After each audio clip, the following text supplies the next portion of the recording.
You know what would be even cooler? Not only can you not swap your gear during combat, you can't swap your gear when you're corrupted. That would be epic, because that'll prevent you from just taking off all your really good gear when you go corrupt and putting on just shit gear so that when somebody kills you, you don't drop your good stuff. I wanted to talk a bit about armor. Now, this wasn't my idea, okay? I've been racking my brain. I'm like, what are we going to discuss? What are we going to have a topic about that we can have an engaging conversation around and enjoy the process and just shoot the shit and go off on tangents about and yada yada. You guys know how I do things. You guys know. And Lady Tilt was like, well, why don't you talk about armor? And I thought, you know what? That's actually I felt like a really good topic. There's a lot of things that we could have a discussion about around armor, aside from just the appearance of it. Because we already know that cosmetics are going to be such a huge thing in the game that customizing your look won't be a big issue.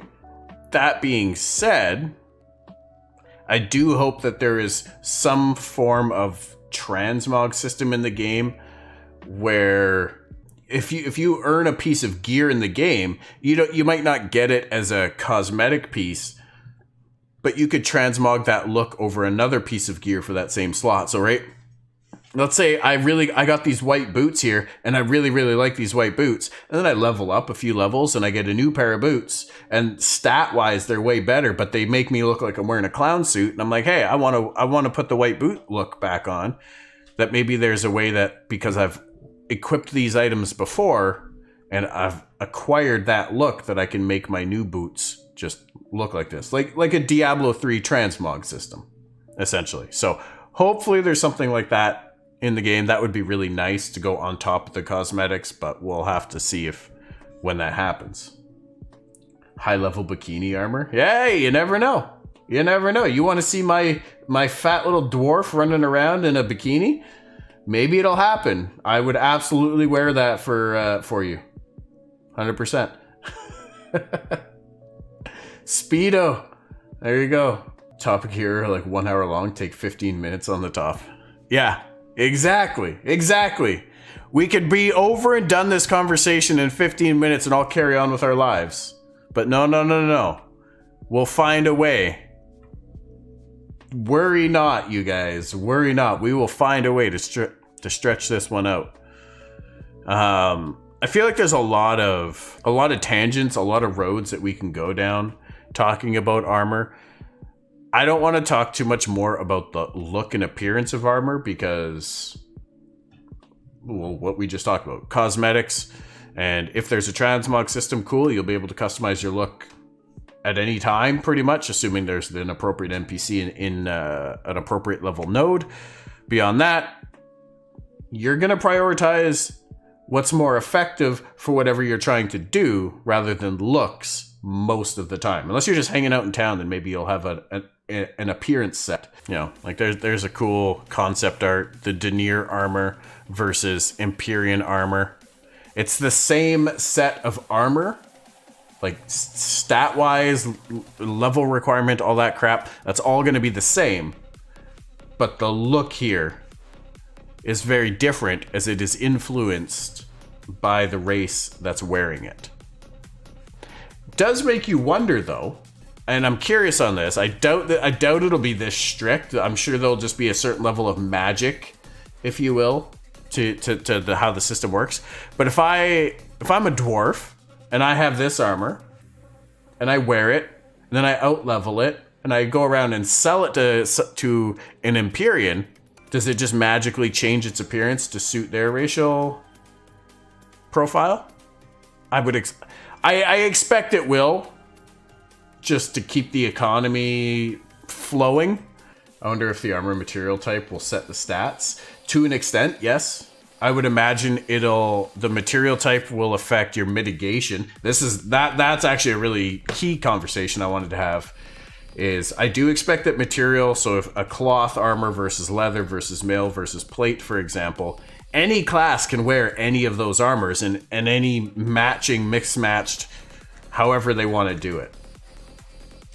I would expect different types, so like cloth armor is probably not going to be able to mitigate physical damage to the same degree that plate armor will. But it should allow for more mobility, more speed, more flexibility.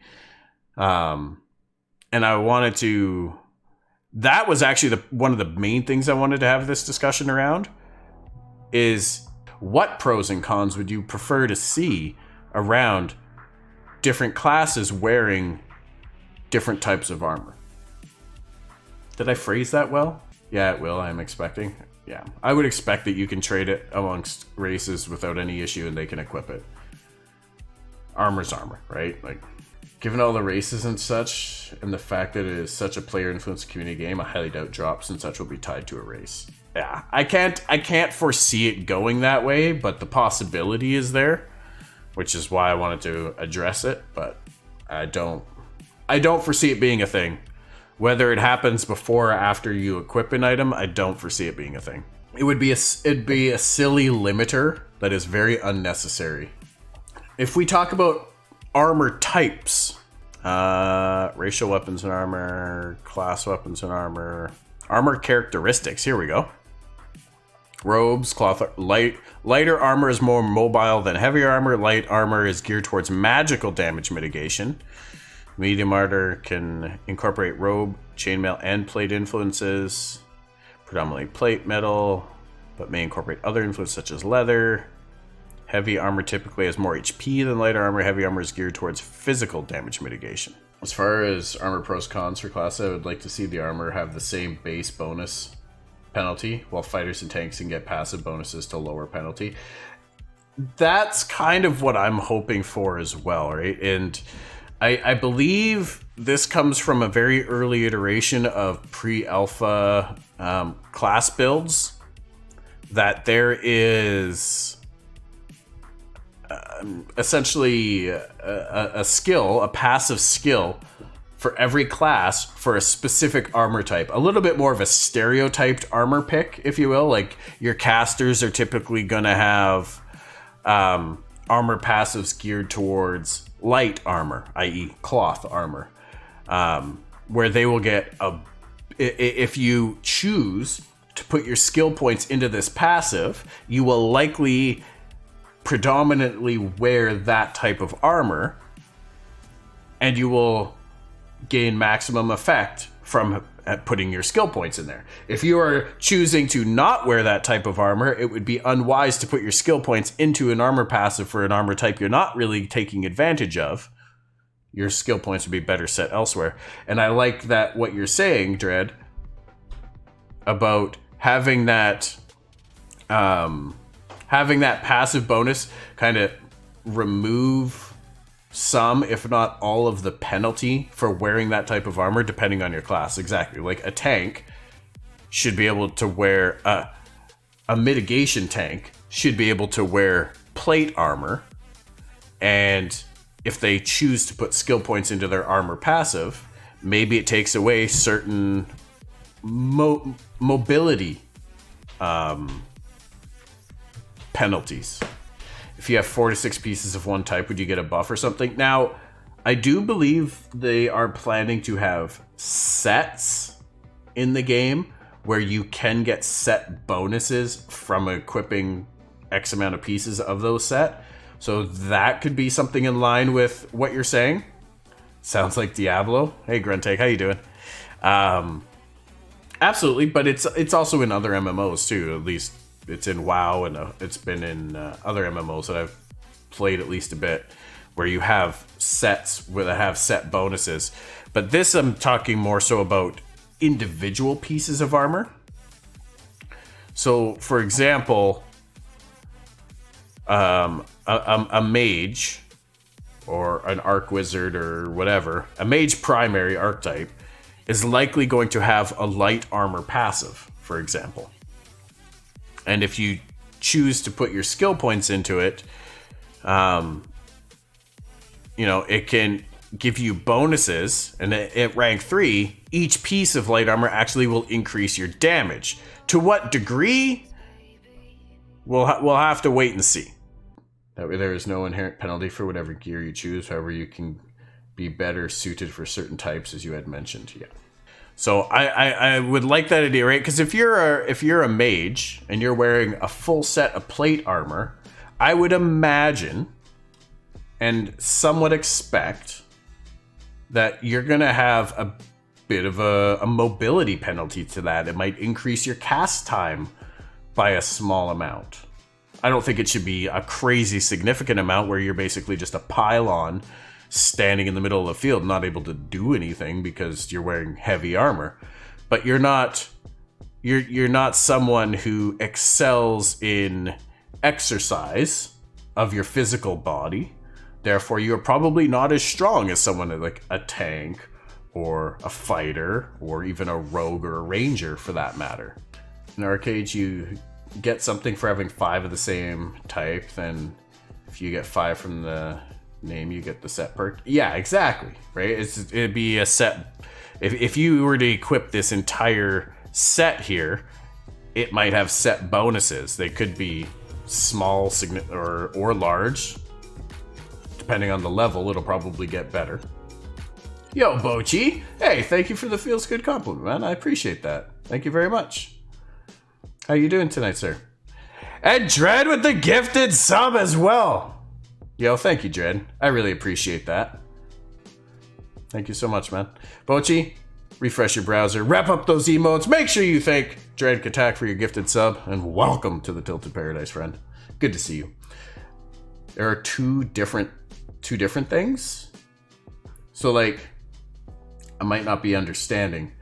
So, like, are you talking about, like, prefixes and suffixes on equipment names? Like, Iron Helmet of the Eagle versus Iron Helmet of the Bear? So, and then if you get, like, 5 pieces of iron set, bam, that you get a bonus for that. But if you have 5 pieces of iron set of the Eagle, that's something else? Or just because it's all iron in general? I'm new to Twitch, so sorry, I don't know what all you just said means. Fair enough. Started Twitch 7 days ago. Trying to do what you do. So much better. Dread gifted you a subscription to the channel. So you notice you've got a 1-month subscriber badge next to your name now.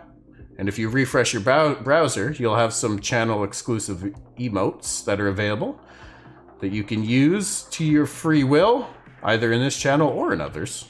I don't like the same armor type set bonus from Arcade personally. My primary reason is that I'd like to see people with more customized looks. That's kind of what I'm hoping we'll see a transmog system for, is people will be able to then really tailor their look. And there will never be the question of, do I want to look good, or do I want to be the most effective? I prefer to not have to choose and just have both. But ultimately, when it comes to entering any form of combat, I'm going to take the most effective instead of looking good while I'm dying. A full leather set give you attack speed, and set from the dungeon will give you damage increase. Okay. Unlike this pleb who has no sub. That's alright, Laura. You're here. That's what matters. You're here. For the emotes, that's my game for tomorrow. So AOC is awesome. Like, look at this chat. Hey, appreciate that, man. Thank you. Supposedly each class has access to talents that make one particular armor type, example cleric has medium, I believe, more effective. I'll probably stick to that. I feel like a lot of people will stick to that because, I mean, until we see full skill trees and what the ranks for different skills are, it's going to be tough to truly decide that balance. Is the damage bonus and armor increase worth putting 3 skill points into my light armor passive? Or is it going to be better to put those skill points into other abilities and wear whatever armor I feel like. Because maybe there's going to be certain armor bonuses on a piece of medium armor that are going to better benefit my mage than the light armor alternative. So I'm glad the game is for each item, not one and done. Yeah, this is very, very good. Do you have access to Alpha 1?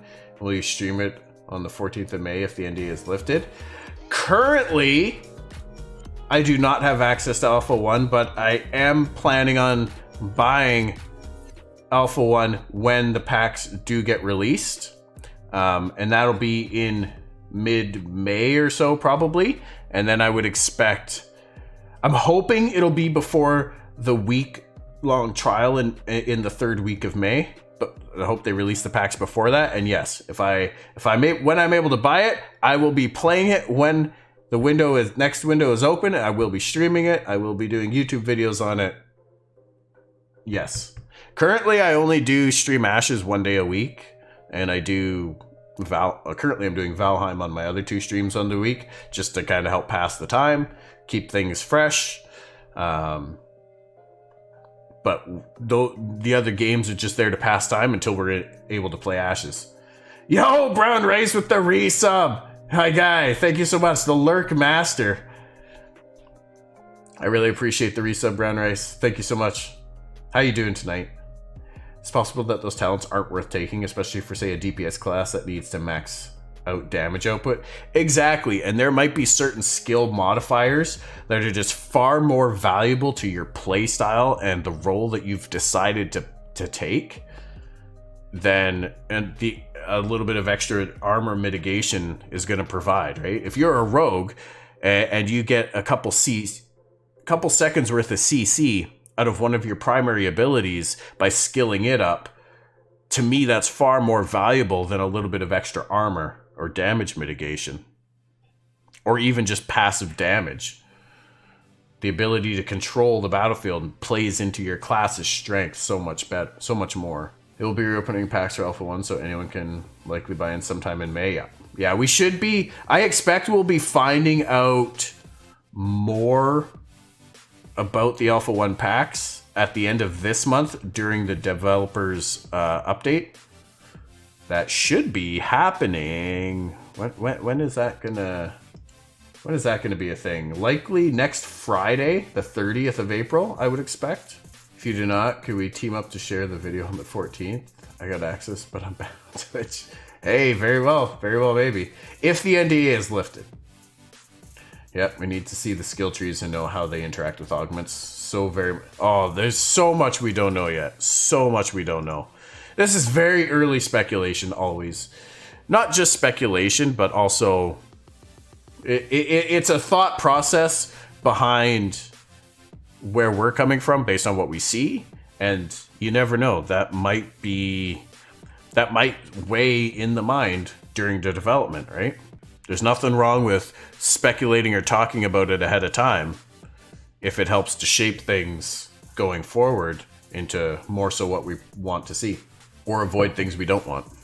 That's going to be a big thing for me, is how these armor passives are going to be effective, and there's going to be some min-maxing that takes place here. Absolutely, there will be some min-maxing that takes place between, is this worth 3 skill points, or should I be a mage that runs around in all plate and I can stand in the middle of the battlefield and just AoE everything and tank it all because I'm a beast, you know? So I'm excited to see. I'm doing good. Aside from that, the other big thing that's going to come into play is going to be stats on your gear. Ooh, okay, we're going to have to go back down to appearance after, because transmogs might actually be a thing. There might be appearance slots.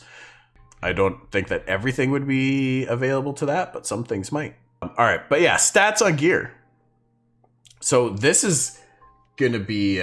yes, I love that. I love that any stat could be on any gear, and crafters are going to have an element of control over your stat weighting for anything that they craft.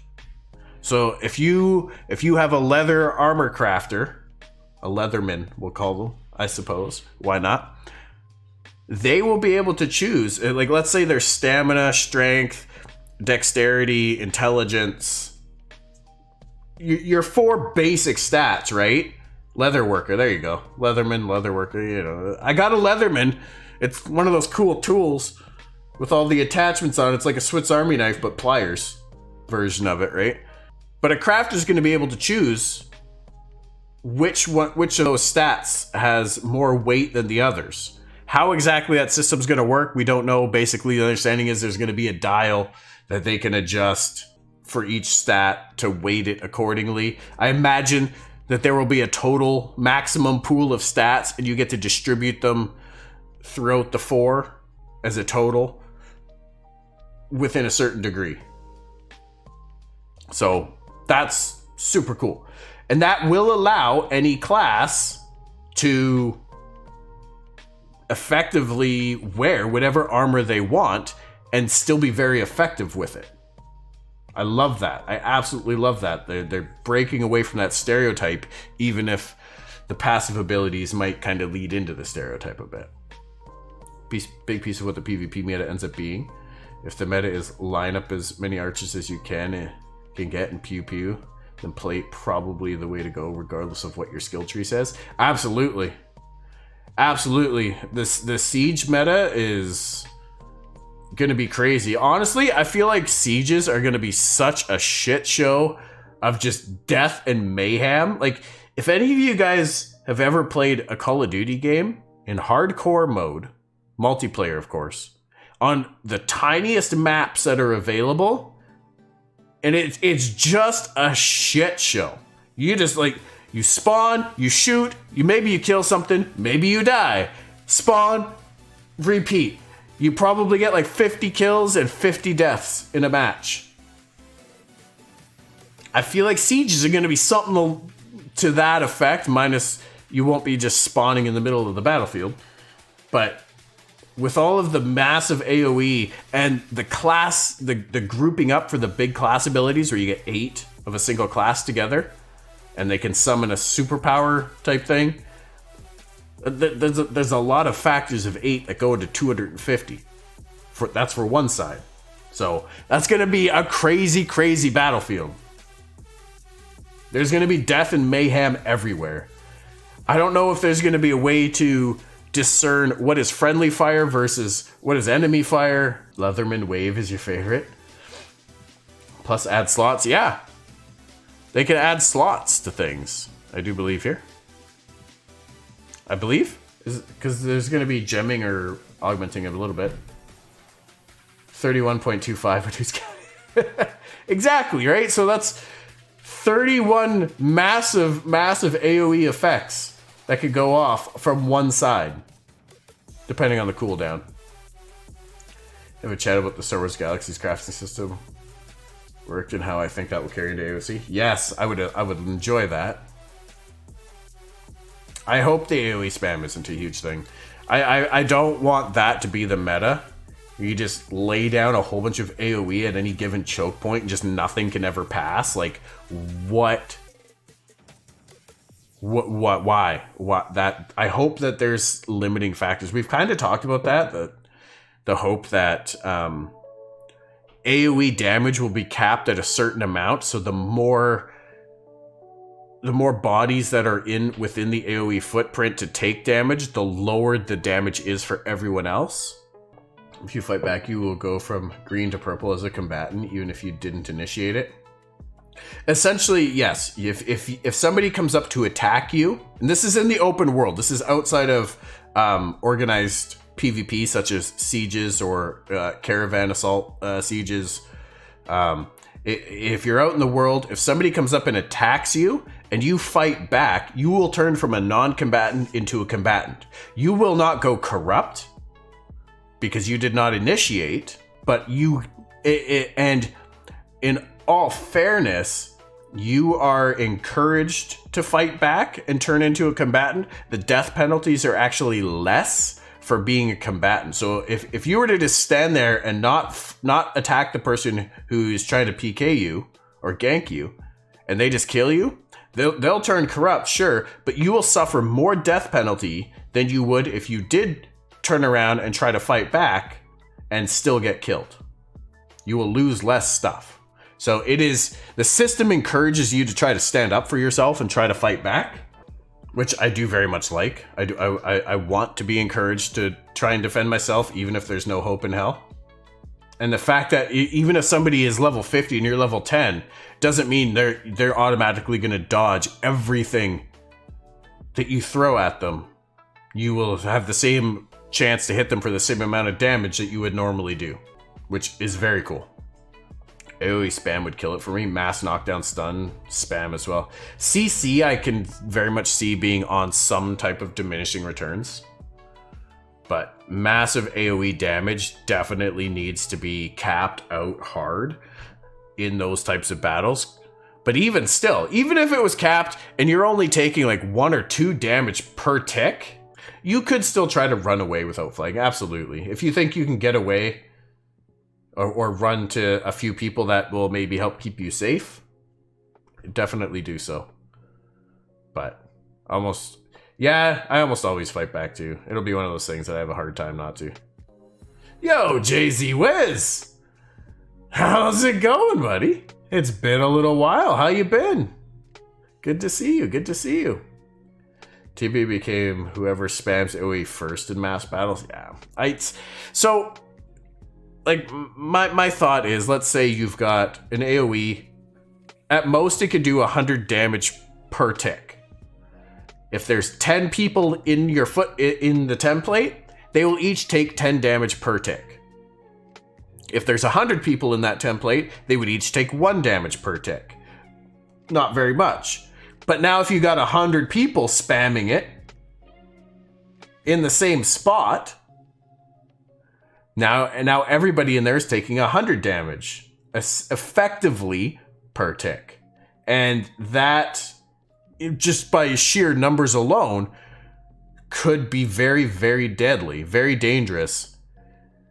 So I'm hoping that maybe you cannot have overlapping footprints, at least with people in your party.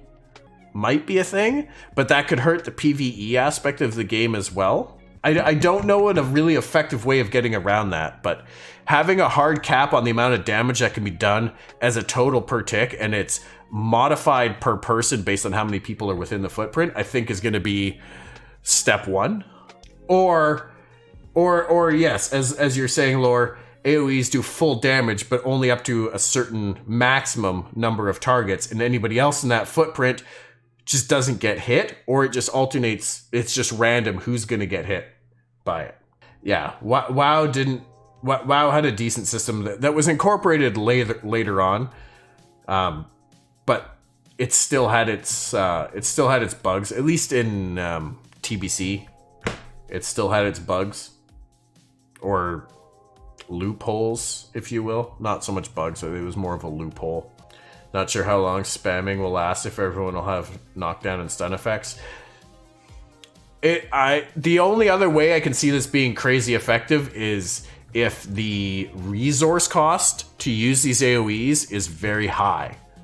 If it takes 40% of your mana pool to cast an AoE spell, you can't do that a lot. Then again, there's also going to be a lot of players out there that can restore other characters' mana around them and work as mana batteries or resource batteries. So, example, let's say an AoE does 100 damage to up to 5 targets, then scales down after that. So max damage is 5 times 100, you go 500. And if you're hitting 10 targets, they each take 50.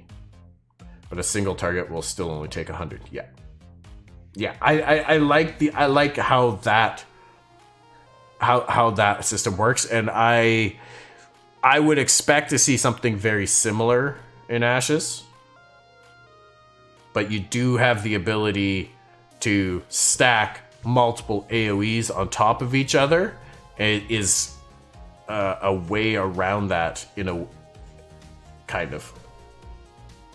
So it's going to take a lot of testing, right? If we are lucky enough to have castle sieges available in this Alpha 1 test, that is something that we will get to test, and something I definitely want to make note of to test, so that we can provide feedback on it if necessary.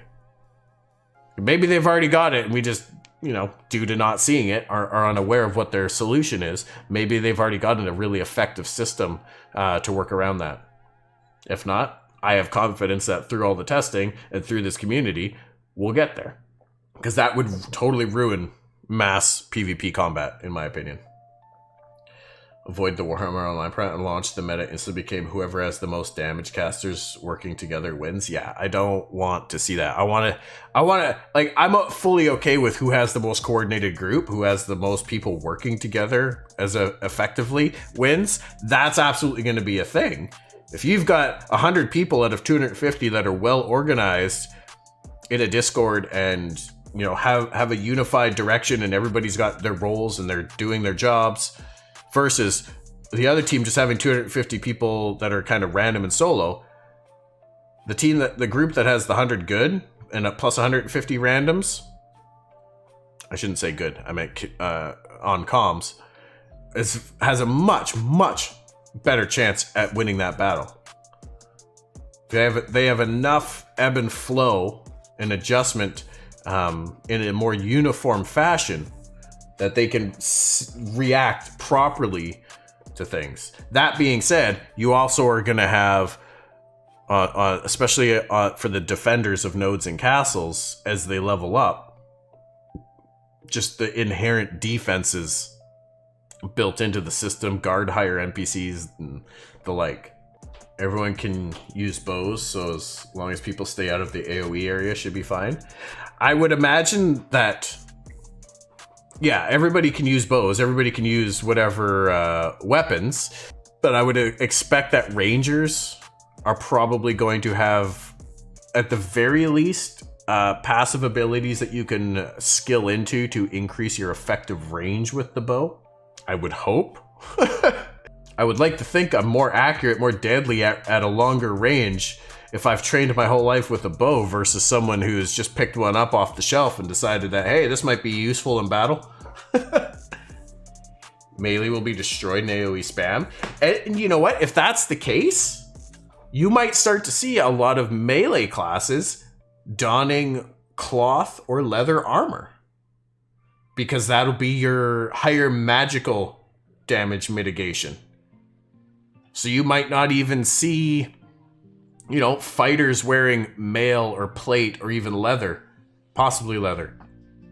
But they might more effectively be wearing a bunch of cloth armor just for those large scale battles, just so that they can fight through all that magical onslaught. They might throw on a shield so they can run close and try to deflect some arrows or something, right? As a tank, I would love to see a siege-only ability that lets me give damage reduction versus AoEs to allies in a smaller circles around me. I would love to see that. That would be awesome. That would be so cool. You just run in front of everybody, holding your shield up, and you've got a few people behind you, and you can just deflect and shield away for a whole bunch of damage. Or create like a safe zone, if you will, as long as they stay within that zone and you guys are moving as a unit together. That would be really cool. That would be really, really cool. I think swapping your armor, I think multiple armor sets are going to be a fundamental part of this game. There's not going to be a one set is best for everything. I think you're going to have multiple sets for different encounters, different scenarios, depending on what you're doing. And that'll probably ring true for every class.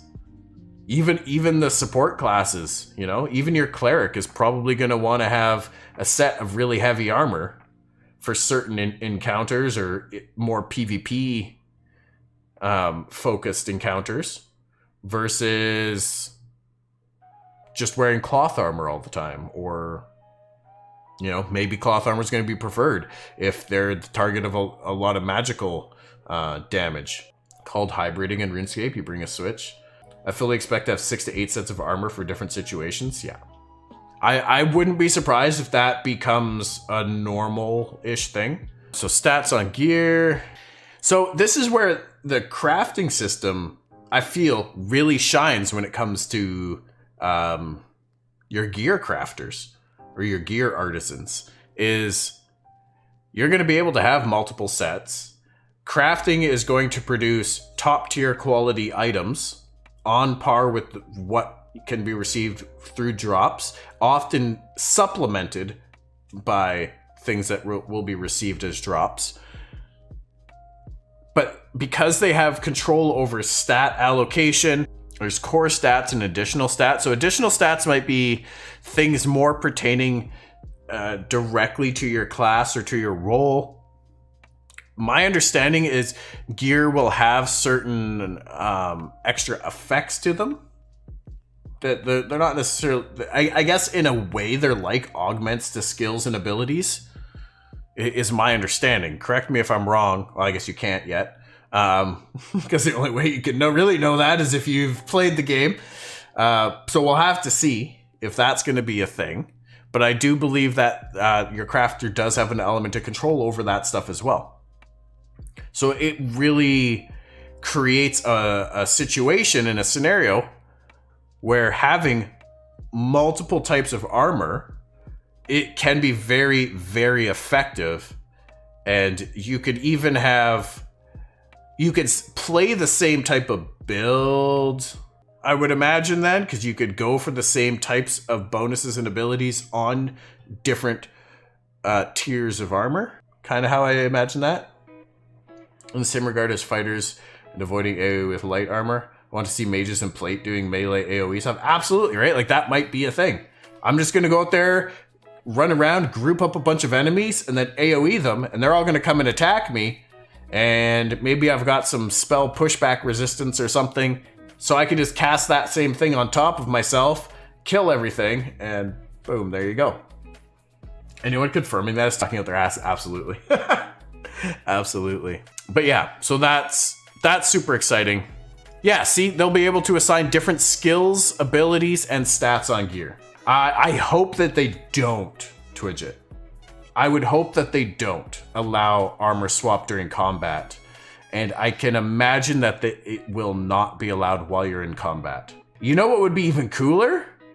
Not only can you not swap your gear during combat, you can't swap your gear when you're corrupted.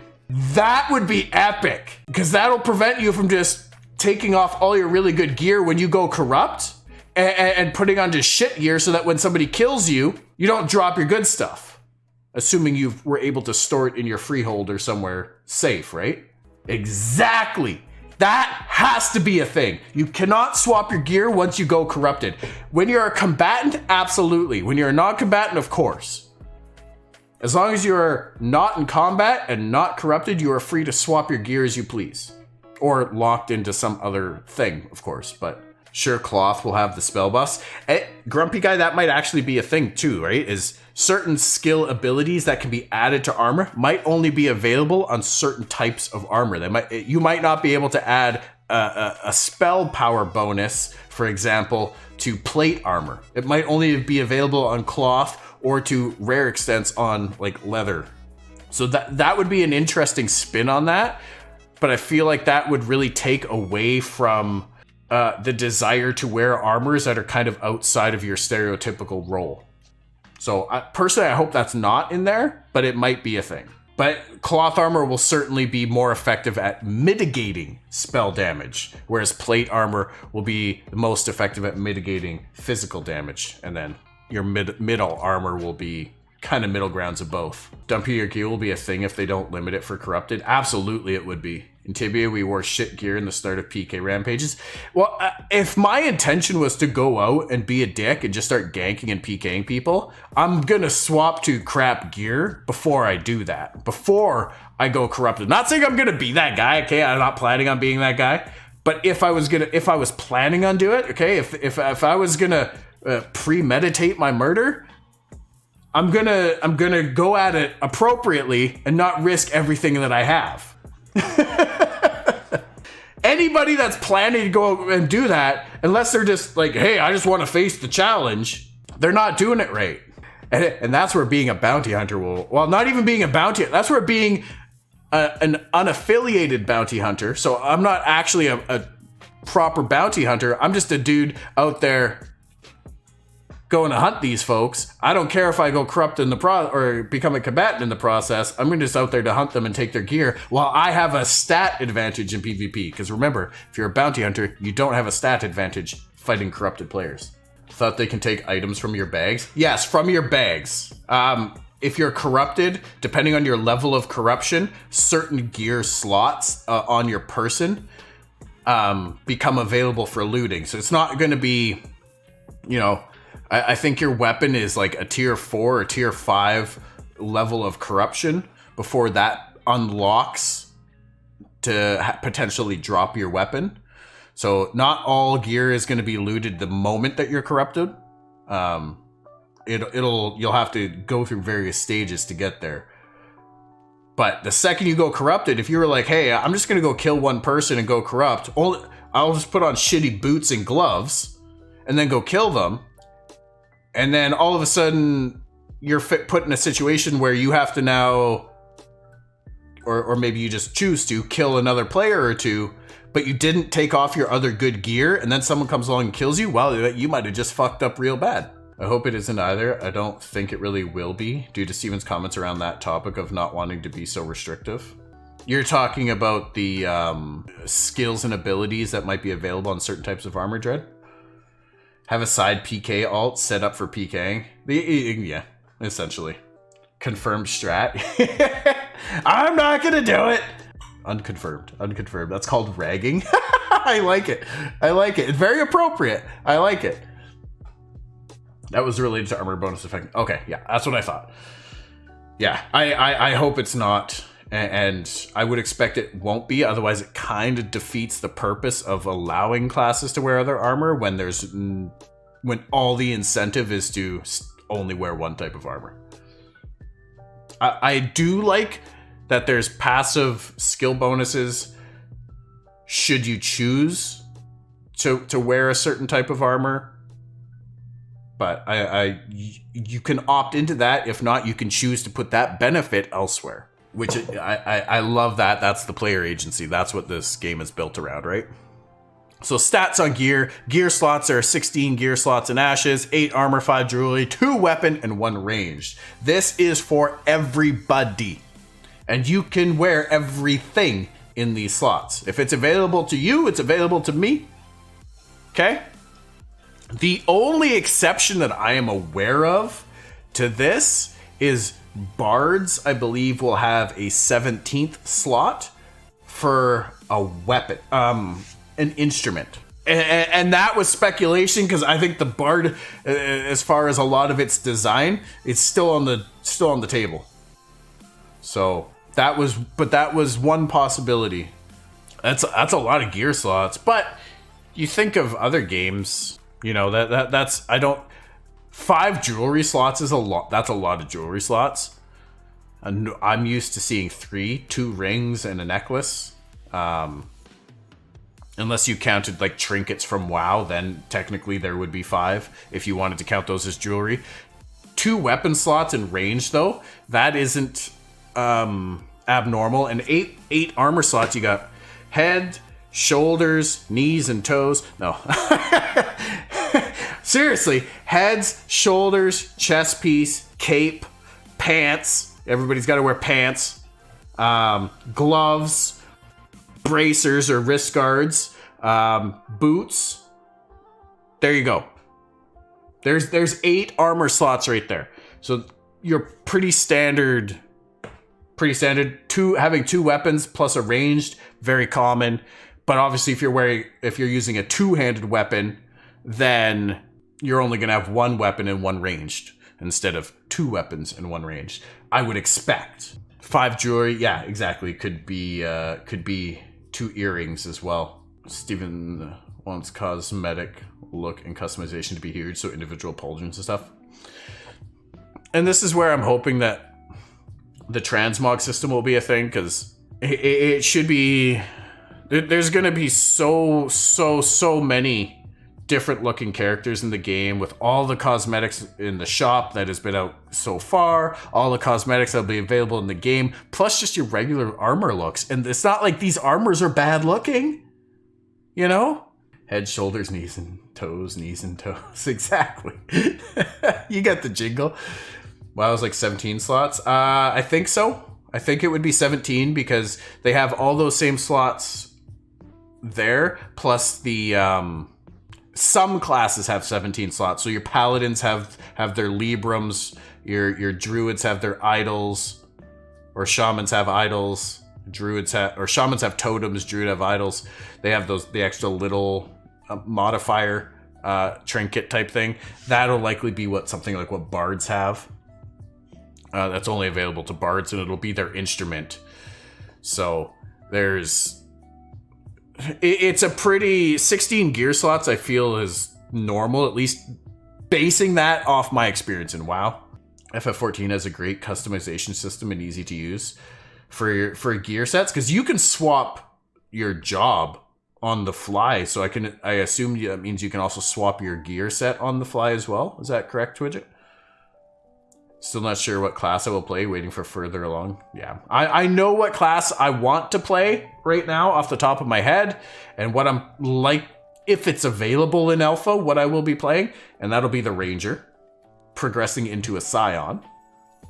But ultimately, especially during the beta phase of the game, when classes are in more predominantly in the game, like all the classes will be in the game, and their skills and abilities are going to be in a more final state, if you will, then I will likely be trying a lot of other things, right? You're going to want to, whatever your primary archetype is, you're probably going to want to try and play all 8 secondary archetypes to see what flavors and what augments are available, what they bring. It'll be interesting to see as information becomes available too from content creators, putting that information out there, doing videos on it, writing guides on it, showcasing different skills and abilities under different things, what you're going to see. And so that's going to be really exciting too. And I would love to do a Ranger series. Absolutely. The tank sounds really fun to me right now as well. Fighter sounds cool. Summoner sounds cool. So we'll have to see. There's a lot of fun sounding things. Even the cleric sounds fun. I like melee, which is why I dislike AoE so much. That's fair. That's fair. You don't want to be caught in the shitstorm all the time. Stick with it, Tilt. I think that focus will benefit you as far as becoming the best you can be. Oh, thank you, Dread. I appreciate that. And yes, I'm focused and I'm excited on it. Each armor and weapon can, but changed and customized. Okay. That brings a lot of unique customization into the game. And you're not talking just about cosmetics, right? Like, you're talking about being able to influence stats or like gem slots, things like that. You'll be doing the same with Rogue. Nice. Like, if you want to be really, really good at your class, you have to know all the ins and outs of it. It just takes experience, right? And that's one of the big arguments for why the level system in MMOs is important to have, and not just everybody jump in and there is no such thing as gaining levels. Everybody's just, you are what you are, and you just play different abilities. As you level up, you unlock different abilities, you try different play styles, you try different things. You start with a basic version of your class and you learn it, you master it, and then you start to add and augment to it from there. Background of a character comes back online. In the meantime, think about a fighter cleric possibly named Grunt. All right. A badass on the battlefield. I got you. Get right up in people's faces and not shy about it. Level up, learn your class. Yeah, exactly, right? Like, I had a bit of a conversation with myself one time around what is the purpose of levels in MMOs. And some games, they do a terrible job, and they basically just make the leveling system just a waste of time that honestly just takes away from the game. But if it's done right and it's done well, and the time versus experience balance is reasonable, then it's fine. That's the thing I love about Ashes, is even though there's a leveling system and you get to learn your class, as you're playing the game, you can do full-fledged content early in the game. You can go into a 40-man raid for level 10 stuff. So you're going to be playing the game the whole time. There's always going to be things to do. It's not just going to be just go out there and just grind against a certain group of mobs or something for 4 hours to try and gain a level. And then, well, now you're a little bit stronger, maybe. Come back, do it again. This time it's going to take 4.5 though, because now you need more experience to hit the next level, you know? Grunt takes Sparrow. He had a brush with the East India Trading Company. Woohoo! Hate the games where you have to grind to make progress. Yeah. And I've seen it mentioned several times by Steven that they do not want Ashes to feel like a grindy type of game. Good evening, Wizzy. How are you? Hello again. Good to see you. Enjoy grinds for mats. That's a totally separate grind, right? Like grinding to farm materials so that you can craft things or mass craft things or sell things in stacks for more profit, of course. That's a separate thing, and I feel like that is healthy for the game to an extent. As long as it's not, you know, like this item only spawns once at a time randomly in this zone, and it's on a 5-hour cooldown, and you need 10 of them to build that item.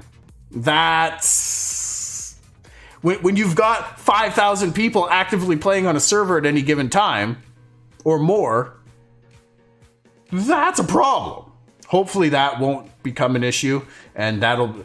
I'm kind of expecting there to be some kind of dynamic spawn timers for both materials and monsters.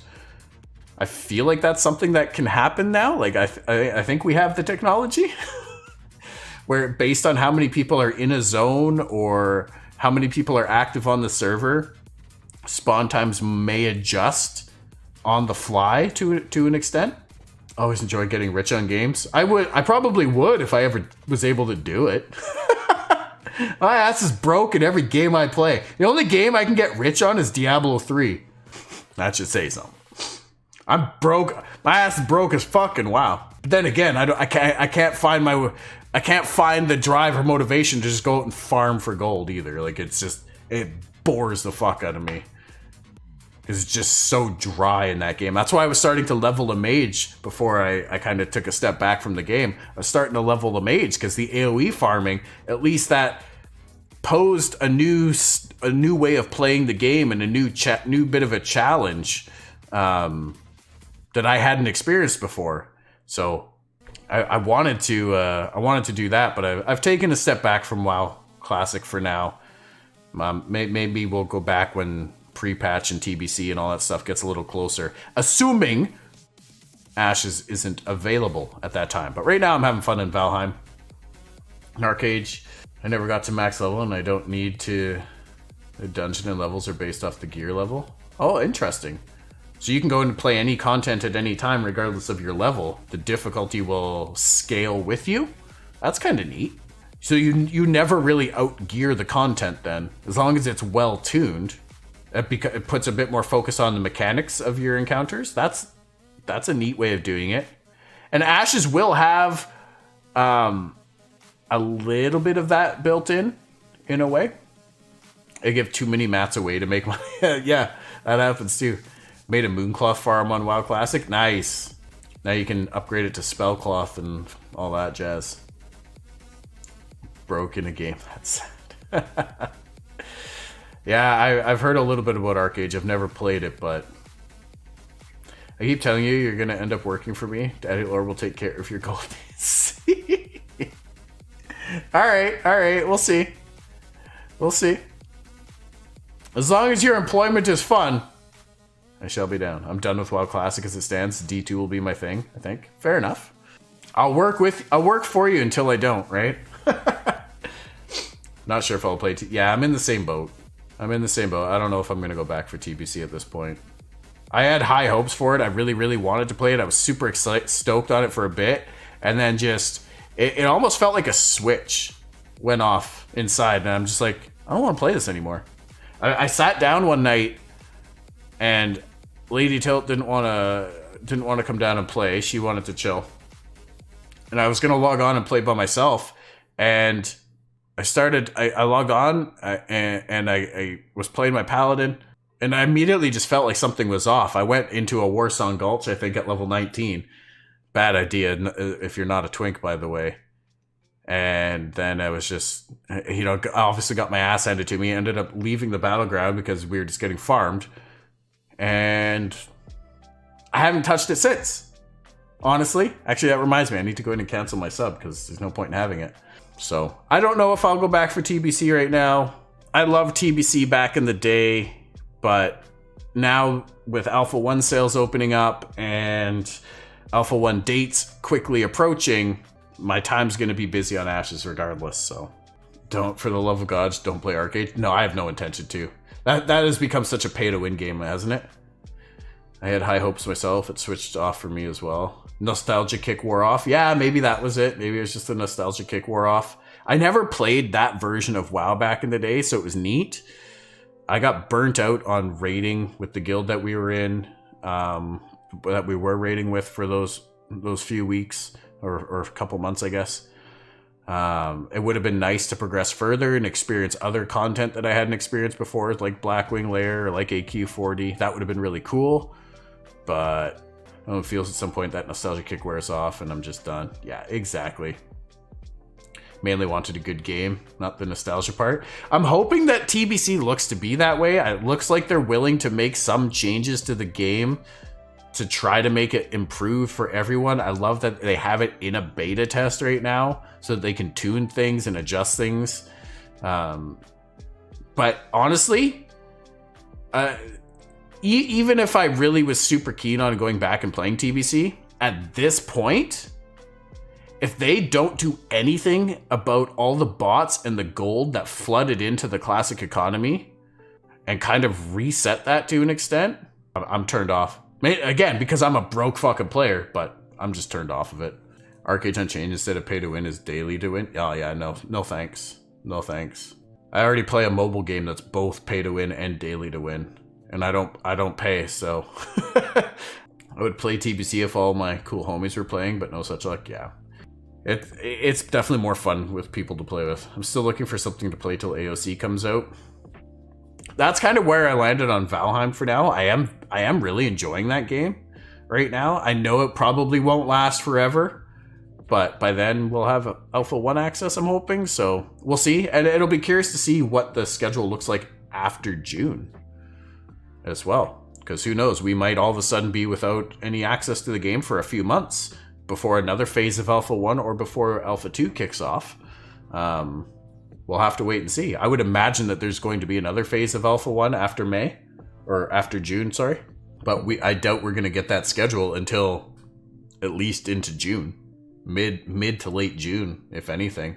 Not to say they don't have internal plans and an internal timeline for things, but that's obviously very flexible at this point. It's very liquid.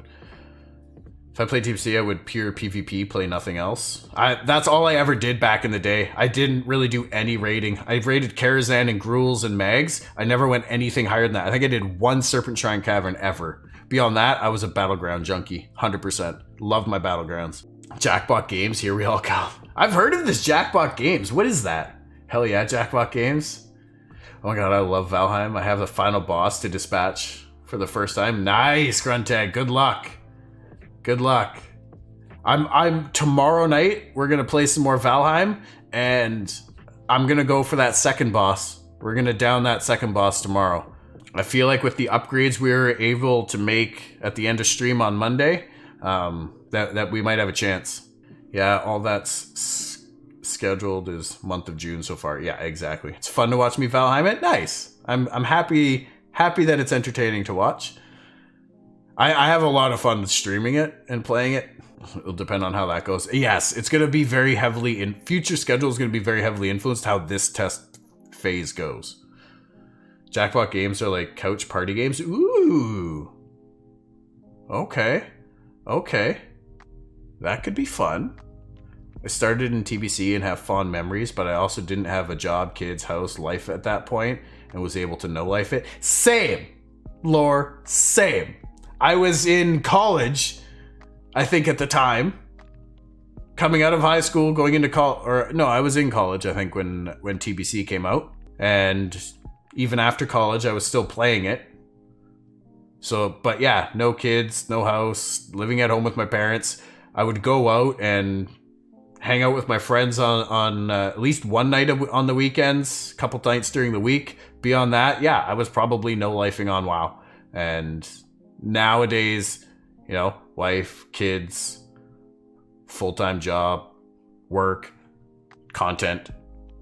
I just, honestly, you guys, like, outside of the when you see me streaming, playing a game, I might get 1 or 2 other nights out of the week where I can sit down and play games for a couple hours. That's it. And you know, my time is valuably spent elsewhere. You don't know Jack? Nope, I don't know Jack. I don't know Jack. I don't know Jack about shit. Second boss can be fun. I've heard. Sir Selmy was telling me about him. Clearly doesn't know Jack. Obviously, you guys talk to me enough. You know I don't know Jack. Jackbox game, drinks and snacks is a great night. Is this? We need to schedule a little Jackbox game night. Is this something that you can download, like, or is it like a hardware system? It's like seeing you get knocked out of park by Lucky Troll Swing. Dude, I was salty about that troll swing for a bit, but hey, I went back and I soloed Control afterwards, alright? College at that time. That's cute. You were on deployment? Okay, it was fun to see and reminded me of my early Valheim days. During TBC, I worked 60 to 80 hours a week. Didn't get to go full tilt. You gotta go half tilt. It's the way to go. It's on Steam and there's like 7 versions of it. Okay. Get them on Steam, yes, and you can join others. Games on mobile devices and the like. Oh, interesting. Okay. I'm thinking it would be a fun family type game. I know we've been talking about like getting a Switch or something to sit down and do for some fun family nights and whatnot, but I quit the first week on TBC after Vanilla WoW. I started shortly after TBC launched. I never played Vanilla. Off and on a couple times, but never more than a month or so. I played TBC from when I started, fairly early in its life cycle, right up until I think it was about 3 weeks before Cataclysm launched, and then I didn't play again until at some point during Legion. I played for about a week with an old roommate of mine, and then I didn't come back again until Classic, and I haven't touched retail since. But I played Classic at that point, and I've been on and off on Classic a few times now as well. It was neat, but it is so grindy. It's so grindy. And I think at this point, that grind has just worn off on me. It was fun for a bit, absolutely. You know, it was neat to get in and see a couple of the early raids that I've never seen before. But Mortal Kombat in 2 days. What Mortal Kombat? A movie? That's out in 2 days? I've seen trailers. Trailers. I did not realize it was coming out that soon. Oh, it's on HBO. Fuck that noise. I don't have HBO, man. On the 23rd, 2 days. Damn. And my partner, Lady Tilt, she is like a huge Mortal Kombat fan. So am I. She'll kick my ass on the games, but the original is the only Mortal Kombat movie we need. Get Cody and watch it. Maybe. If boobs are involved, I'll watch. Well, I'm sure some character in the movie will have boobs, so there you go. Hey, even I got boobs, like, come on. Alright, let's keep this PG, yeah? Anyways, I got nipples, Greg. Can you milk me?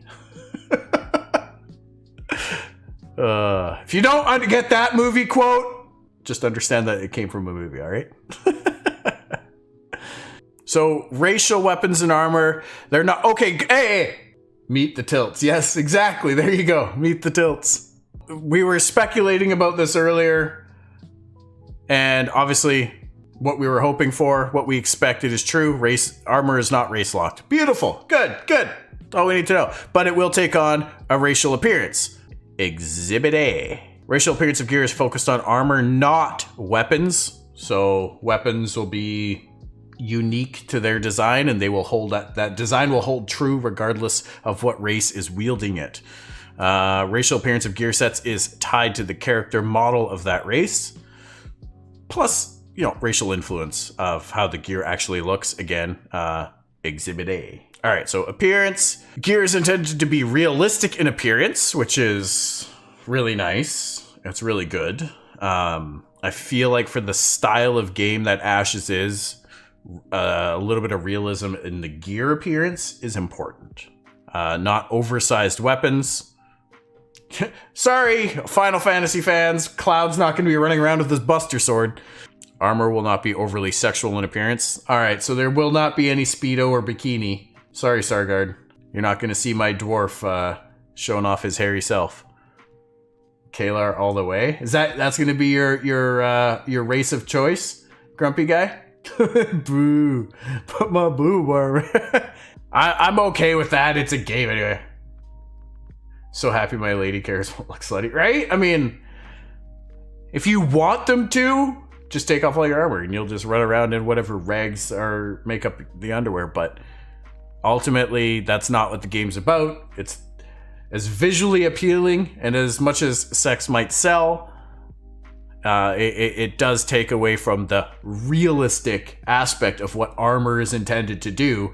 And if you've got some scantily clad woman running around the battlefield, well, guess what? All those arrows and swords and swinging blades are, she might as well be just run through a meat grinder at that point. Armor protects all. I know you wear a bikini top and it covers, it counts as a chest piece. It covers all of it, right? It protects all of it. You know what that's called? That's called plot armor. Okay, it's very prevalent in especially lower budget Hollywood movies. Plot armor will always keep you safe. Doesn't matter what you wear. You should see my tune on Final Fantasy 14.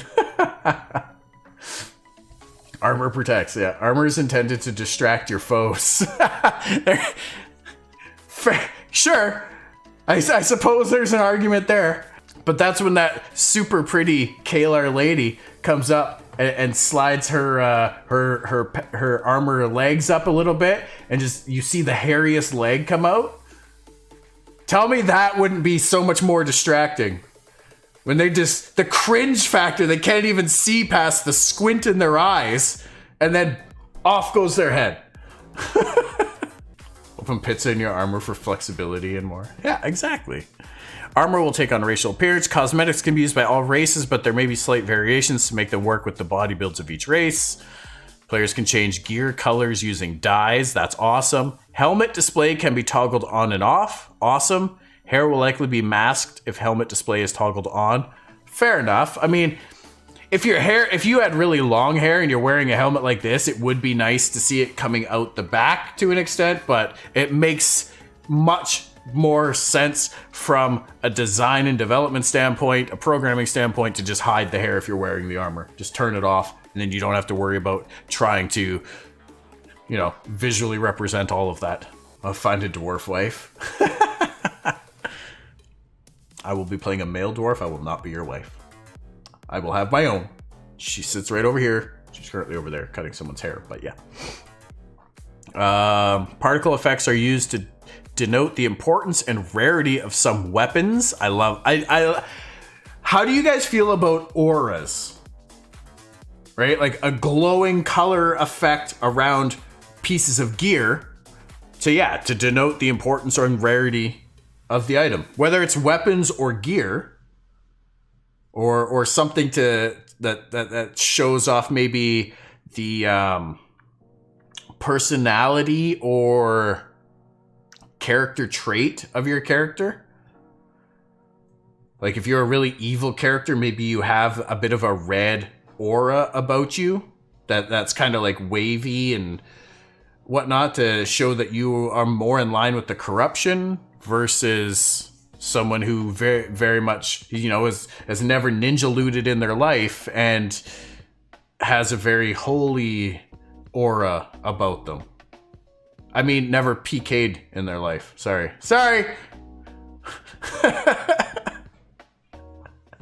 Sent me a link of this here. All right, mixed feelings on auras. Okay. I think if they're done well, they can be very, very good. I think if they are... They can be way too over the top, though. Yo, Chicken Day Forest, how you doing? Maybe if you're a bad-smelling character, you can emit a musk aura, right? Like, when I fart in my armor, that's gonna clear fields. For looks, maybe. My 2 characters would have 2 very different auras, yeah. But yeah, I like the idea of auras because it can draw more attention from other people when they look at it. And I think it looks kind of cool. Now, I've played games where rarity has an aura to it. I've also played games where enhancement has an aura to it. So we know that gear enhancement is going to be in the game, or is currently planned to be in the game, where you can like add a +1 up to like +15 on your gear, and every time you go up, the chances of succeeding get lower and lower, but you gain a little bit of an armor or attack bonus depending on obviously what it is you're enhancing. Or and as you take it up to that max level, it has an increasing aura or glow to it. And you know, the game, I wonder if I can, if you see this character here, they have a distinct glow about their armor versus, say, this character here, which does not have any glow to it. And so this guy would have been, you know, probably like +12, +15, +9, whatever the plus maximum was, right up. So they have a glow about themselves. If I'm going to look at a tune for hours, I'm going to enjoy what I'm looking at. That's fair. Absolutely. And there's absolutely nothing wrong with that. Chibi tilt. Yeah, the game was called Rose Online, or Rush on 7 episodes. So I like that's a very old game. That game I played before WoW ever came out. So that's a very old game, so the graphics obviously are much lower quality than what's available now. Having said that, I do kind of like that idea of there being a little bit of a visual representation of how much you've enhanced your gear, and you know, the risk and reward that took place, right? Like, what in that game, once you were guaranteed success up to the +3, I believe, and then up to like +6 or 7, I think. You had an increasing level of failure, to the point where the odds were actually against you. But up to like level 6 or 7, if you did fail, you would just go back down a tier. So if you were +4 trying to go to +5 and you failed, then you would go back down to +3 and have to use more mats to get back up there again. Once you got going for like +8, +9,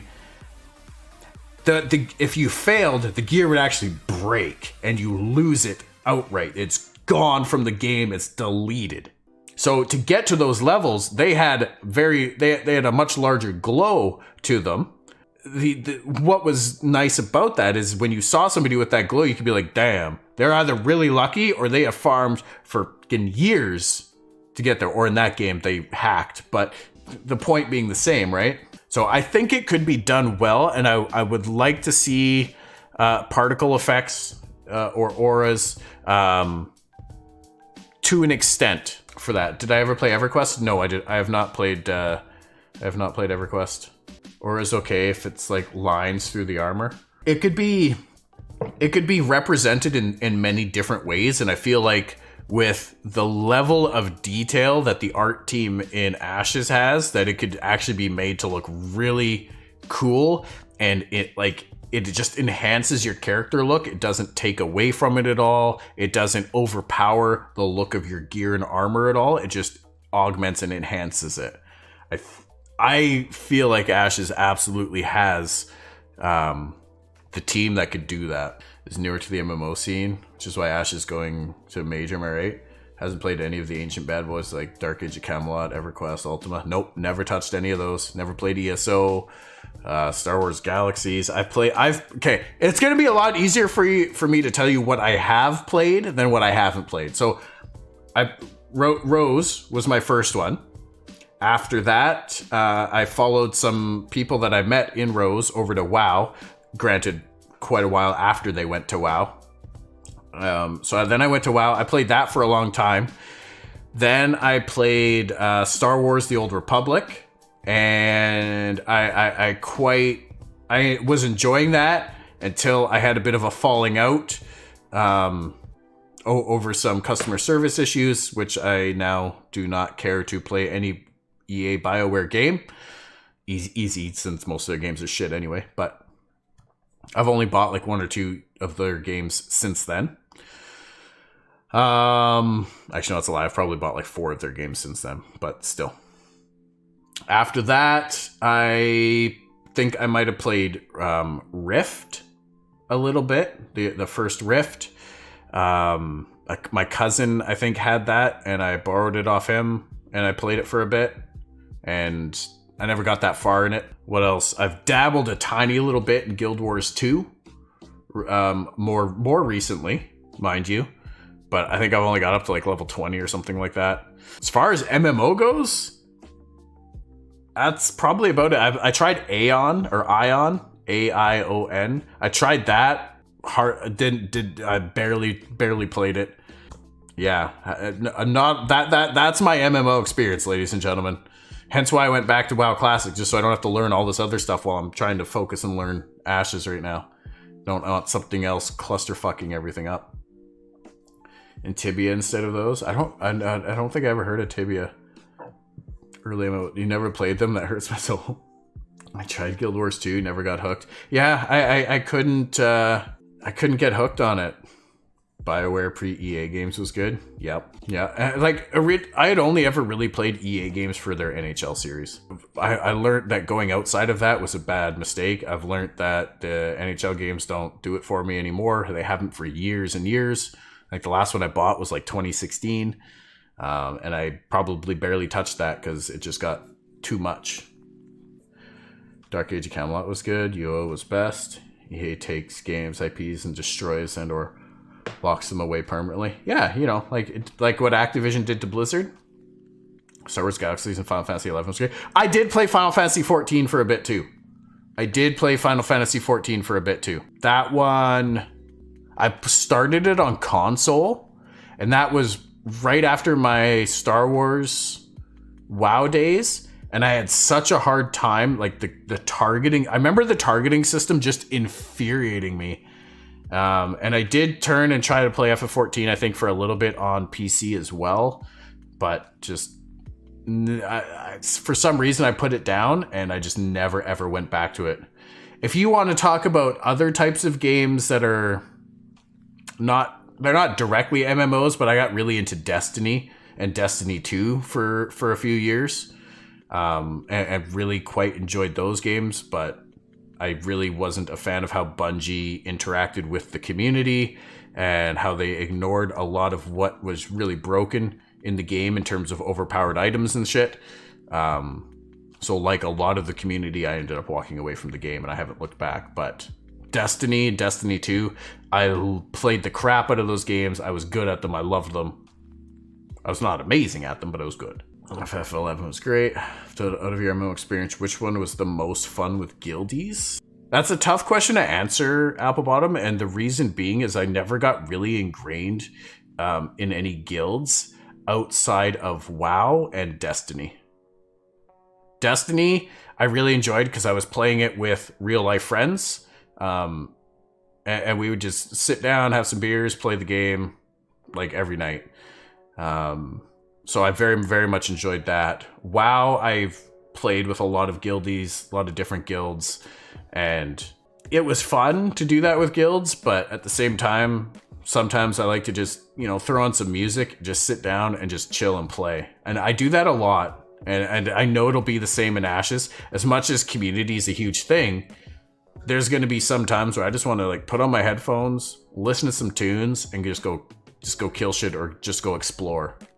But a lot of those other games, I was more so a solo player than anything else. I've always kind of been that way, but to me it was kind of like a tile-based MMORPG, not first-person or anything. Okay.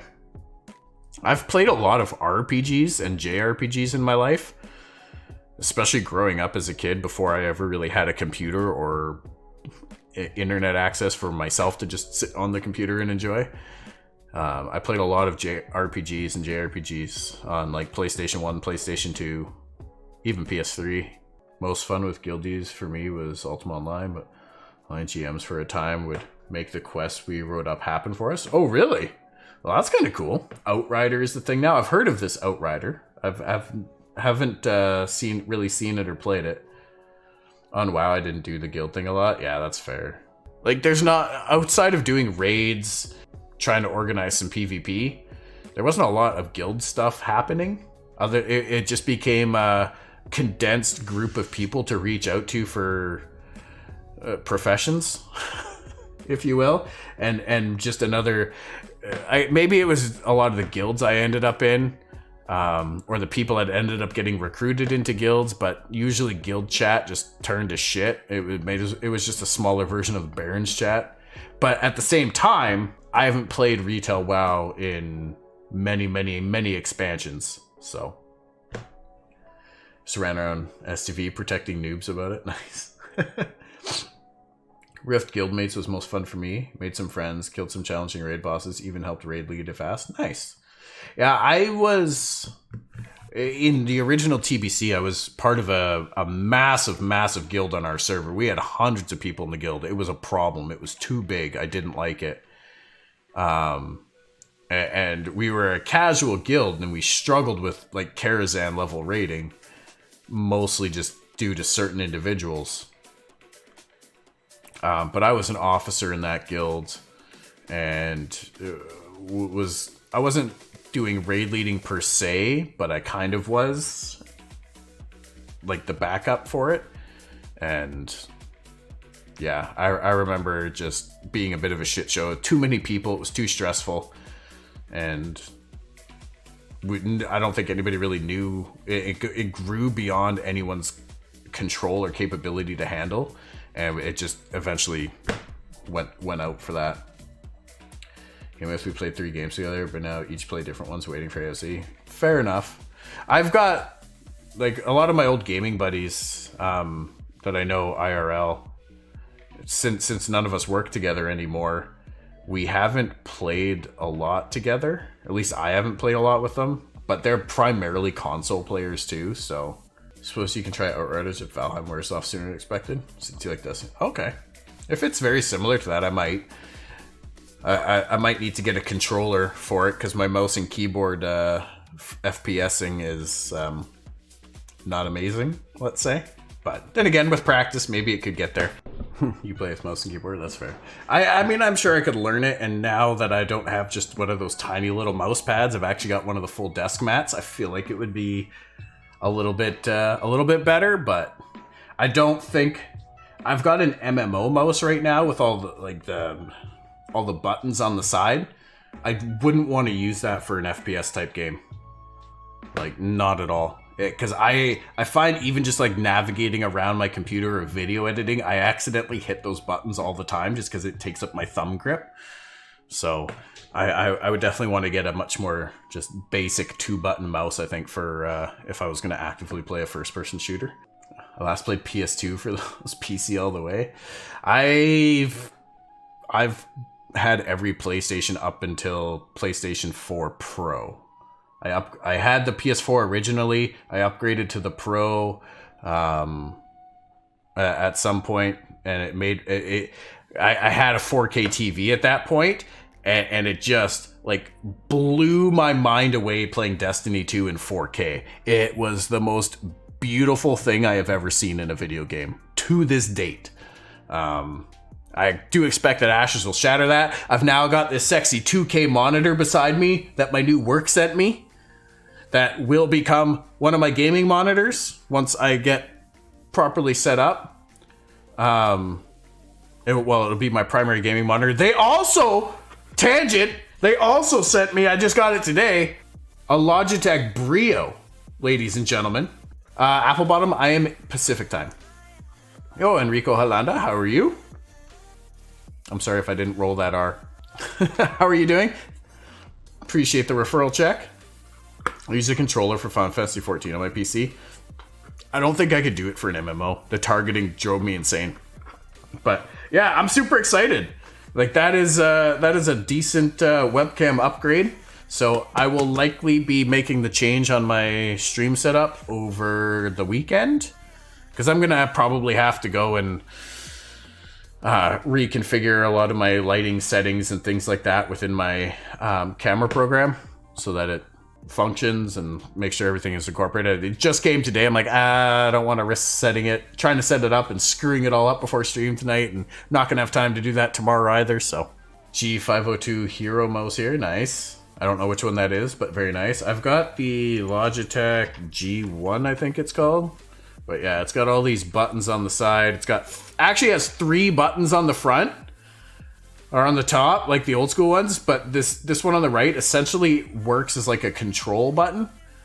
I can toggle the state of the side buttons with it if I enable that.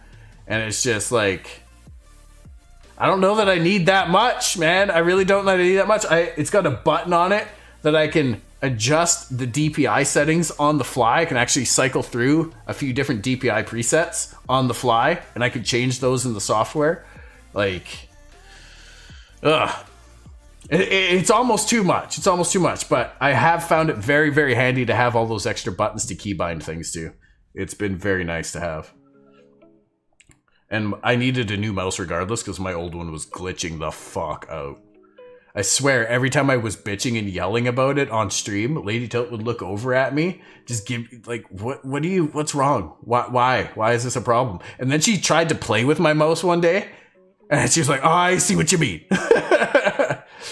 But it's an old mouse. I've had it for over a decade, and it's served me very, very well. So I have no issues with it whatsoever. And yes, I too have been using Logitech mice for ever, I think. I think that's, if I've ever bought a mouse, it's probably been a Logitech one.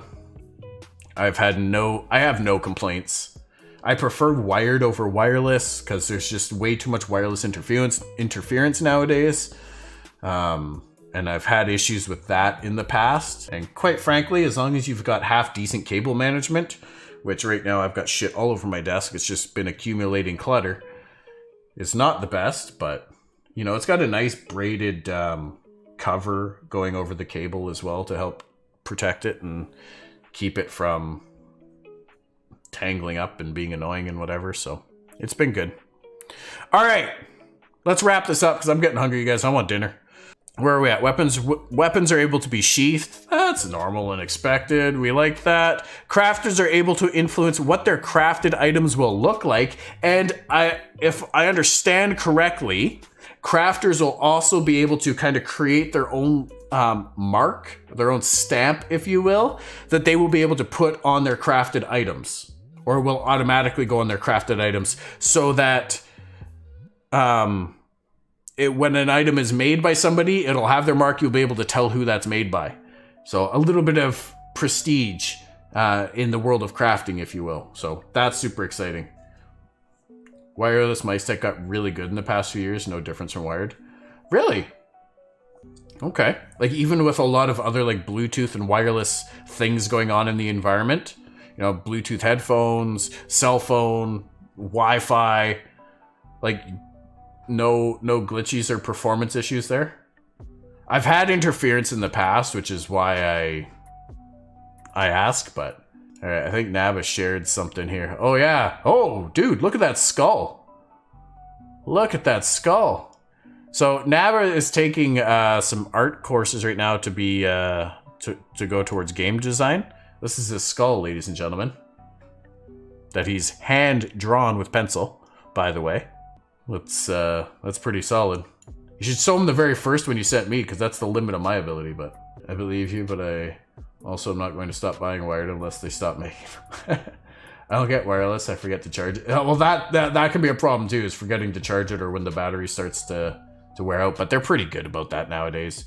Mice don't need a lot of power consumption, so. I used to be a wired only person, but after trying new wireless, my mind was blown and can't go back now. I feel like if I was playing something, again, like a first person shooter, and I just wanted that simple, like 2-button with no restrictions, no drag, just wanted something super quick and reactive, that wireless would absolutely 100% be the way to go. I have cheap ass Artaki, lasted year. No issues, 9-button hotkey, not bad. Nice. I for an MMO though, I don't think I could ever go back from having the buttons on the side. It's just so convenient and handy to have all those hotkeys right there. Once you learn your mouse and the feel for where those buttons are, and you memorize the mapping and what you've done, there's a bit of a learning curve there, but it's so nice. But you also need one that has buttons that are appropriately sized for your thumb, because if you're like me and you've got a bit of a fat thumb, it's very easy to push the wrong button if it's got like really low profile. That's one thing I really like about this mouse is it's got the so it's got 2 sets of 6 buttons, and they each have a bit of concave within the set here, right? So your thumb can sit kind of right in the middle of it, and each button has its own unique shape. I do very much like that, and it definitely helps me to find the button I'm looking for and navigate. I just have to remember which one I assigned to what, or what skill I assigned to what button. Try to teach an old dog new tricks, you know? All right. Gear will have appearance slots, transmutation, transmog, cosmetic slots that are used to copy the appearance of an item in some cases. There are rules when applying cosmetics to specific items, unlike costumes, which don't have level restrictions. Cosmetic slots can be toggled on or off by the player. A default player appearance may be automatically applied during sieges or other large-scale battles to improve client-side performance. That'll be based on testing, but I can absolutely see that being a thing. Just really trying to tone down the big, flashy, bright cosmetics. I have dainty lady hands. Some gaming mice are way too big. Yeah. Getting used to a mouse profile, if it's not the same as what you've used for a long time, is also a very big challenge. Not just for comfort, but like, I actually noticed a bit of pain in my wrist when I went from my old mouse to this one, just because it's a very different profile in my hand, and I'm still trying to get used to it. I definitely prefer the old one better, but it is what it is. I use that mouse. I bought that mouse back when I played Burning Crusade originally. That's how old it is. That's how long it's lasted me before it finally started to shit the bed. When I got similar setup, 1 to 12 macros, last 10 to 12, and the ergo concave be nice. Yeah. So I thought it was for my ammo reload system, but I made a bigger one for it. Hey, there you go. Very nice. Like, it lasted a really long time. I cannot complain. Granted, a lot of those years were years where I wouldn't even turn my computer on for like months at a time, because I was primarily console gaming or doing whatever else. So this is useful, the 12-button one. If yeah, I mean, if that's all you're really using, then absolutely, right? You only need the buttons that you're going to use. Beyond that, they're just a waste and in the way. It's got miles on it. Absolutely, it does. All right.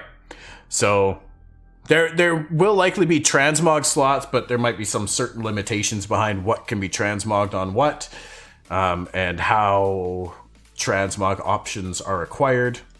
We'll have to wait and see, but it does make me happy to hear that such a system may exist, because there might be armor that I get at level 5 that I really like the look of, and I want to keep that look for a while, or utilize parts of that look in other schematics. So having 327-inch screen, I need space, no doubt. Like this monitor here, you can't really see it.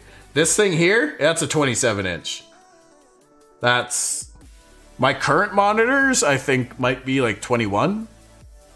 They're significantly smaller, and that's a 2K resolution. These are 1080p, so I'm really excited to swap them around. Looking dope as fuck is one of the end game. You need to look dope as fuck, but you cannot be sacrificing performance for it, right? I'm not a high schooler trying to deck out my Honda Civic, all right? I'm an old dog, and I want to look good, and I want to be the best. Simple. 27 is my favorite size gaming monitors. Yeah. I've never used it. It looks really big to me, but I think I'm going to really enjoy it, to be honest. And it's got a USB-C hub built into it too. Like, it's got a USB-C output. So I'm excited. I'm excited to get it set up, but I too may have to wait until I get my new work schedule, which means I can move into my new office, get my new desk in there, and have a ton more space to kind of set up and configure things. All right, attachments are able to be unlocked as flare pieces to armor to create a customizable look. Well, that's interesting. There will be hundreds of attachments available, ranging from a small clasp to the front plate of a breastplate. Interesting. So these will just be like extra little things. So your character sheet is gonna look cluttered as fuck.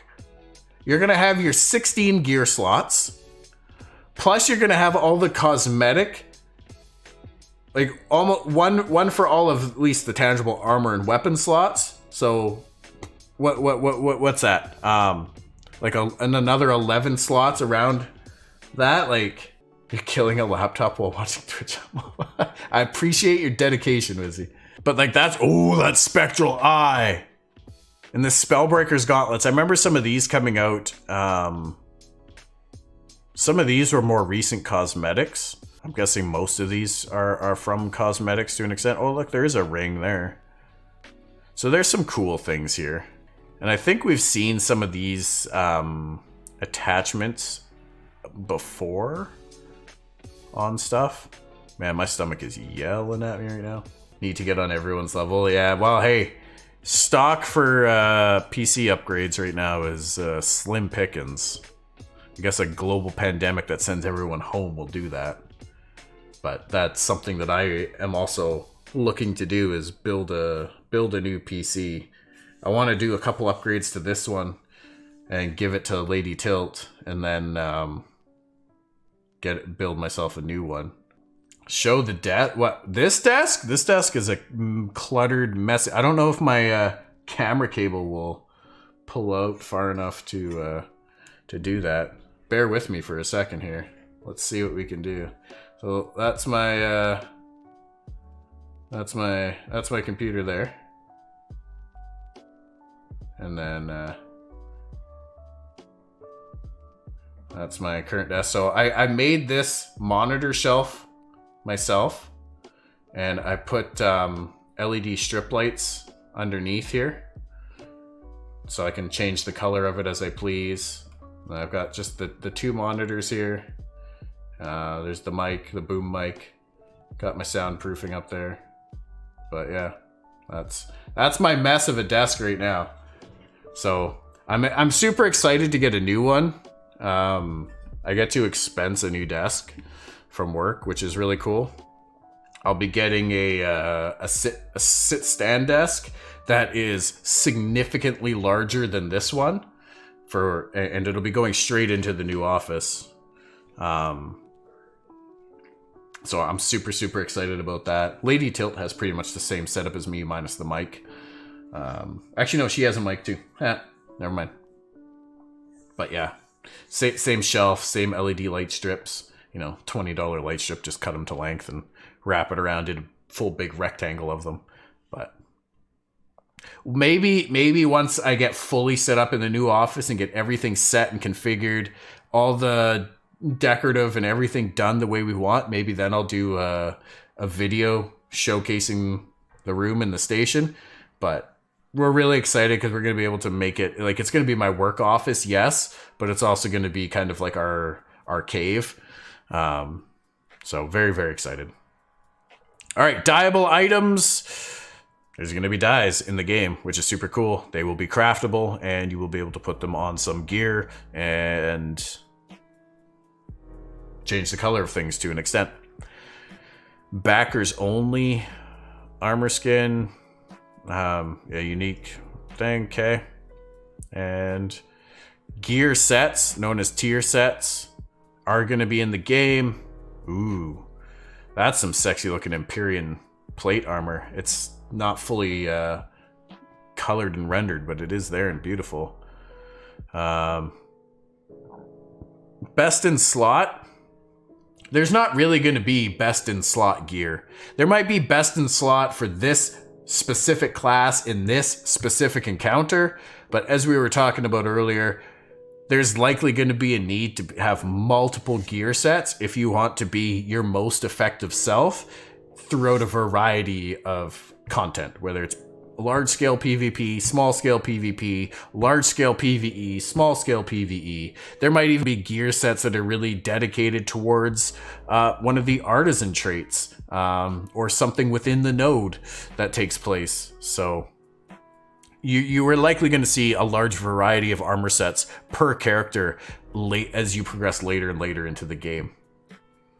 So best in slot, I'm not too worried about that. If there is something that's truly best in slots, heads and tails above everything else that you could put on your character, then I think there's another issue that needs to be addressed, and that piece of gear will likely be tuned down a little bit to fall in line with everything else and to suit its purpose. Dyeable gear, yeah, like you'll be able to dye if you don't like if you have a piece of armor drop that's red and you want it to be blue, you can dye it blue, assuming you have the appropriate materials to do so. It may not be applicable in all cases. There might be certain limitations to it, but that is essentially what the system is intended to look like at a very, very rough level. Different tiers of gear are accessible based on a character's level. Players gain bonuses depending on the number of pieces of the set they have equipped. So pretty standard tier set bonuses. We kind of talked about it earlier. An overarching set effect is granted to wearers of exclusively one type of armor. So like all cloth, all plate, for example. Certain set bonuses may trade off core gear stats. Ooh, interesting. There may be set bonuses that members of certain communities will obtain based on gear set type. That could be interesting. So depending on your social organization, you might prefer a certain one gear set over another. Lance of Golden Light, best in slot or a rage quit. This is assuming it's even a usable item. It might be a cosmetic look that goes on your item and then exists as a relic or something. We'll have to see. Racial appearance of gear sets is tied to character model of that race. Absolutely. Mana forged armor sets may be achievable. Ooh. They also appear to be variants. Okay, so variants of APOC.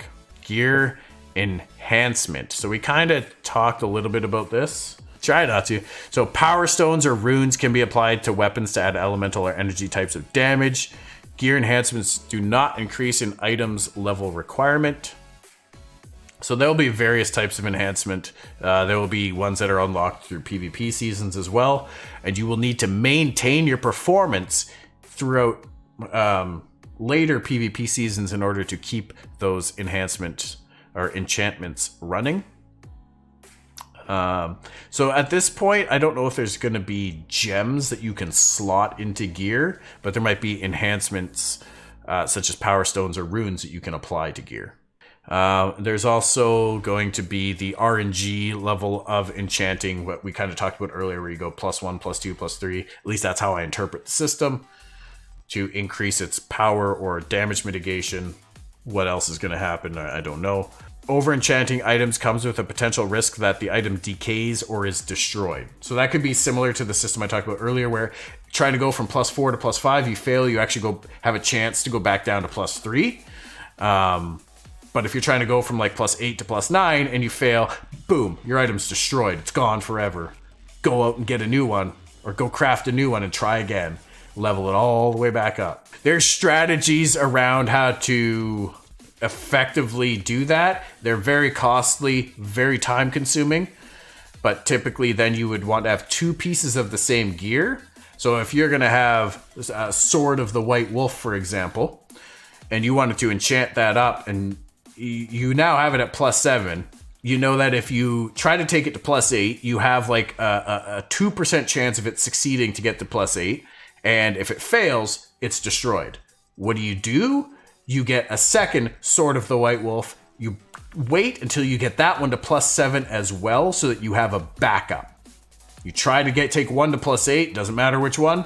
If it fails and gets destroyed, well, now you're not any weaker and without a weapon because you've taken the time to get yourself a backup and get the next one. And to be honest, if you wanted to still push for +8, you need to have that second one there anyway. And guess what? Eventually, when you go for +9, you're going to want to have 2 +8s. So very costly, very time consuming, unless you're super fucking lucky, of course. And then maybe you got lucky, you get the +9, now you have a +8 one there as well. Then you turn around and you sell it to someone else and profit. Let's see. Ooh, switching gear. So this was something that we talked about earlier as well. Weapon swapping in the MMO will be subject to a cooldown period following any damage taken or done by the player. So if you are in active combat, there will be a cooldown that keeps refreshing until you're out of combat and the cooldown expires. You take no further combat actions, then you can swap weapons. The cooldown will be in the range of a few seconds. So it's not significant. You know, you might be able to come in and attack something with a sword, turn and run away. Maybe your tank or somebody is doing something, you can swap to a bow or swap to a different melee weapon, come back in and continue attacking. Obviously, switching to a bow, you can do it any time because you'll have it equipped already. Players cannot switch armor while in combat. That much we felt like we knew, but I do really, really hope that you cannot swap armor when you are corrupted. Even if you're out of combat, I hope you cannot swap things when you are corrupted. I might have to do some looking. That information might already be available in the corruption section, so we might have to do some digging offline for that. But of course, you'll be able to trade gear. Gear will be transferable between characters. Legendary items.